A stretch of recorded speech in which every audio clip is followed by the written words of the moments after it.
Bonjour à tous et bienvenue sur la chaîne Sophia Vora. Aujourd'hui, nous allons évoquer les caricatures produites au cours de la Révolution française et consacrées à l'aristocratie et à l'émigration. Même si la noblesse semble avoir été moins attaquée par les caricaturistes, il serait faux d'affirmer qu'elle ait été complètement épargnée. Elle apparaît ainsi souvent aux côtés du clergé, tous les contre-révolutionnaires étant désormais considérés sous le nom d'aristocrates. Une caricature, intitulée ironiquement « Il ne voulait que notre bien », dénonce ainsi les anciennes pratiques des deux ordres. Tandis qu'un paysan est contraint de payer la dîme à un évêque obèse qui lui donne sa bénédiction, un noble exploite lui aussi un paysan, feignant la clémence mais s'apprêtant en réalité à l'enchaîner. Sur une autre caricature, intitulée « Il faut donc mourir puisqu'il n'y a plus de son », le clergé est représenté par un porc qui porte une soutane d'ecclésiastique et devant lequel un patriote, qui lui fait faire le beau, tente une lanterne en signe de pendaison prochaine. À côté se trouve une femme de la noblesse à l'air abattu, qui tient dans sa main un papier sur lequel est inscrit « Voilà votre contrat ».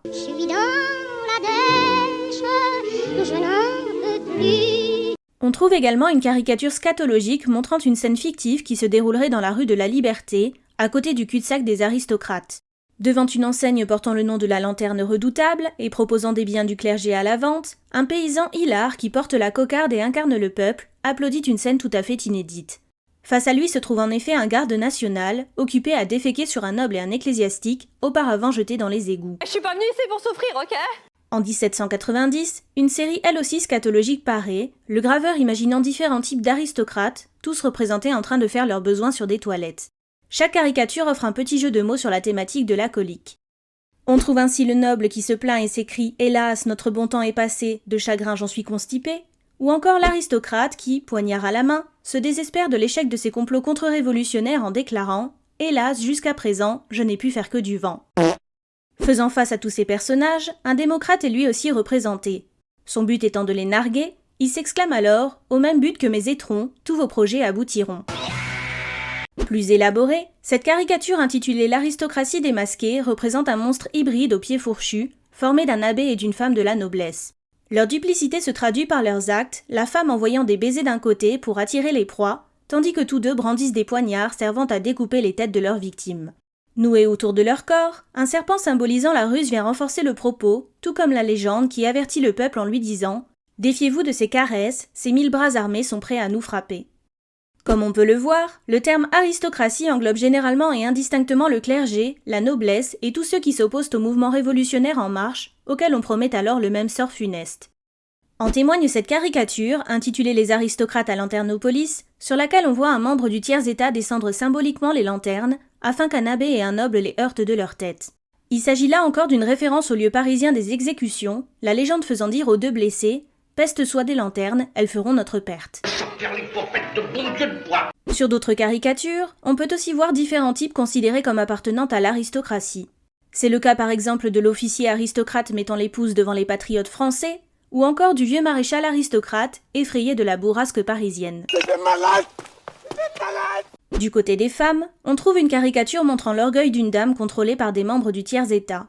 La légende indique qu'elle est une dame aristocrate pompeusement califourchonnée sur sa noblesse et trouvant mauvais que la canaille l'arrête dans sa marche. La femme dispose en effet d'une canne à tête de paon qu'elle chevauche tranquillement dans la rue. Et c'est normal! Cet animal symbolique, associé à la beauté, à la noblesse et à la richesse, se retrouve également sur cette autre caricature dont le titre est « Halte là, plus d'aristocratie ».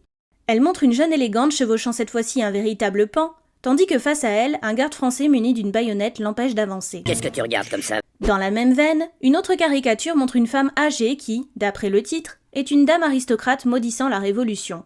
Drapée dans ses vêtements luxueux, celle-ci fait une espèce de grimace exprimant tout le dédain qu'elle a pour cette révolte du peuple. Coucou! La Révolution entraîne une vague d'émigration, les aristocrates fuyant la France afin d'échapper à la mort ou dans l'idée de lutter contre la République en rétablissant la monarchie par les armes.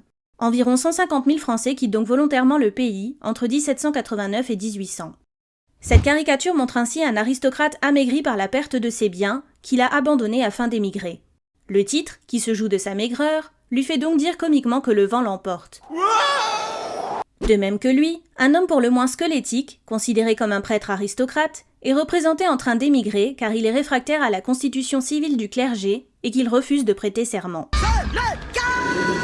Sur une caricature scatologique, un officier de la garde nationale, muni de son épée, met en joie un émigré dont on ridiculise la peur en le représentant culotte baissée. La légende fait alors dire aux soldats Fi donc, monsieur l'émigrant, vous foirez en vanant, et vite, un essuie-main. C'est un cas d'urgence, bordel de Dieu! Sur cette caricature anglaise d'Isaac Cruikshank, on peut voir un groupe d'émigrés français, issus du clergé et réfugiés en Grande-Bretagne, troublés par la lecture d'un papier. Il s'agit du décret adopté le 23 novembre 1792 par l'Assemblée nationale. Celui-ci dispose que, faute de s'être pliés à l'injonction de rentrer en France, les émigrés sont désormais bannis à perpétuité du territoire de la République et que ceux qui rentreraient seraient à présent punis de mort. Les caricatures se moquent également de ceux qui commandent les coalisés et l'armée des émigrés, dite aussi l'armée des princes. Il s'agit d'une armée contre-révolutionnaire formée en 1792 par le comte de Provence et le comte d'Artois, les deux frères de Louis XVI. Intitulée La visite du camp par les commissaires aristocrates, l'image montre donc avec humour un ecclésiastique et un noble, donnant des ordres aux soldats comme s'ils étaient de fins stratèges militaires, ces derniers leur riant donc au nez. Alors et maintenant, qu'est-ce qu'on fait? Certaines caricatures prennent pour cible des personnalités de l'époque ayant émigré, tels que l'avocat Antoine-Louis Séguier, qualifié de Monsieur Brûle-Bon-Sens, agent des émigrés. On retrouve également Charles-Alexandre de Calonne, l'ancien contrôleur général des finances de Louis XVI. Finalement remercié par le roi, détesté des Parisiens qui l'accusent de vouloir augmenter les impôts et qui le surnomment Monsieur Déficit, Calonne se réfugie en effet très rapidement en Angleterre, où il devient l'un des principaux artisans de la contre-révolution, d'où la présence d'un chien déféquant sur son projet d'invasion en France. C'est dégueulasse! Une autre caricature s'en prend à Anne de Caumont-la-Force, comtesse de Balby. Bien que mariée, cette dernière était la maîtresse du comte de Provence, dont elle aurait organisé la fuite jusqu'à Mons en Belgique, avant que tous deux n'émigrent à Coblence. C'est sans doute pour cette raison que le titre de la caricature la définit comme la première aristocrate, courant par monts et par vaux pour rassembler les vampires de sa race. Je me tire dessus, j'en ai ras-le-bol de ce gourbiche! Cette dernière caricature, publiée le 29 juillet 1790 par Isaac Cruikshank, est intitulée La France se purge petit à petit. Au titre principal, qui annonce son aspect scatologique, s'ajoute le sous-titre Salus in fuga, une expression latine qui signifie le salut dans la fuite. Cette caricature montre en effet que les aristocrates, paniqués par leur départ imprévu et fuyant les gardes nationaux, ne peuvent s'empêcher de se souiller de leurs propres excréments. À gauche, situé à Douvres en Angleterre, on peut voir le couple d'escrocs de la Motte à l'origine de l'affaire du collier de la reine en 1785. Après son arrestation, Jeanne de Valois-Saint-Rémy était en effet parvenue à rejoindre son mari à Londres en 1787. En voyant débarquer les émigrés, qu'ils considèrent comme des camarades, le couple s'exclame que Calonne doit être leur chef.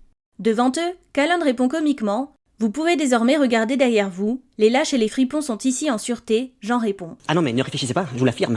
Au centre de l'image, un groupe cherche à quitter Boulogne pour l'Angleterre.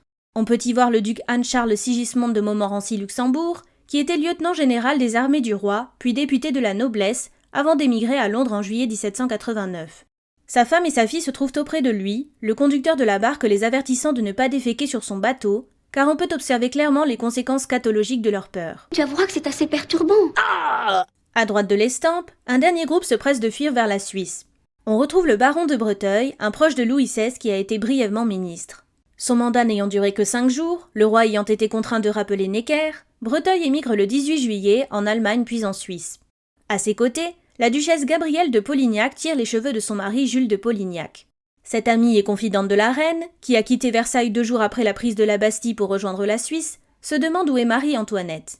Le duc Victor-François de Broglie, qui commandait les armées du roi avant d'émigrer, lui répond alors avec emportement que 1000 diables l'emportent avec tous ses odieux projets. Pour être franchement tamponne. Merci à toi d'avoir suivi cette vidéo jusqu'au bout. N'hésite pas à liker, à commenter et à t'abonner si ça t'a plu. En attendant, je te dis à la prochaine.